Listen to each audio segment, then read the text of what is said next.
Hello, my name is Leslie Caballero, and I will be presenting my research on judgment of conversational exclusion. Previous research on children in social encounters show that children frequently experience and observe exclusion from peers based on gender, race, or ethnicity.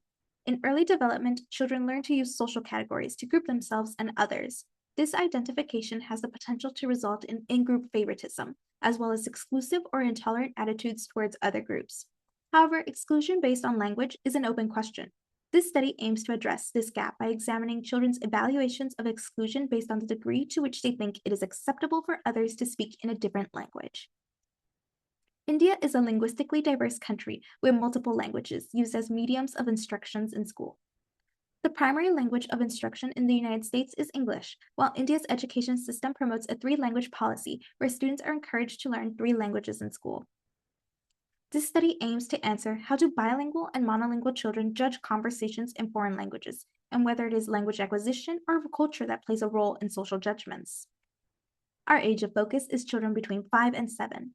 This study will consist of a within subject design in which all participants will view 4 total trial types, 2 control and 2 target scenarios, where we will preface to the participants that children with 1 dot above their head represent 1 language, while 2 dots represent 2 languages. Different colors signified different languages, whereas the same color indicated the same language. Here, the children will view a total of 8 different scenarios of social exclusion on the basis of language. After each scenario, using a Likert scale, participants were then asked to indicate whether they thought it is okay or not okay for the bilingual children to speak in a language that a monolingual child cannot understand, with 1 being really not okay and 6 really okay. Our current sample from America includes 31 monolinguals, 35 monolinguals with exposure, and 37 bilingual children. Our India sample includes 55 bilingual children.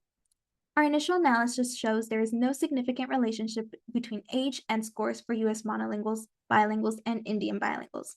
However, for US monolinguals with exposure, older participants tend to have a slightly lower scores, meaning as they get older, US exposure children begin to believe it is not okay for others to speak in a language their peers may not understand. Our initial analysis collapsed across ages shows both US monolinguals and bilingual children were scored above the median. Results differed in the cross-cultural comparison between US bilinguals and Indian bilinguals, where Indian bilingual children consistently view speaking an unfamiliar language as unacceptable. Our results suggest that rather than language shaping people's perspectives, culture, linguistic diversity, and frequent exposure to exclusionary scenarios may play a key role in social judgment of exclusion. I hope to continue building on prior research exploring how children's social context shapes their social judgments to prevent exclusion on the basis of social categories and promote diversity. Thank you.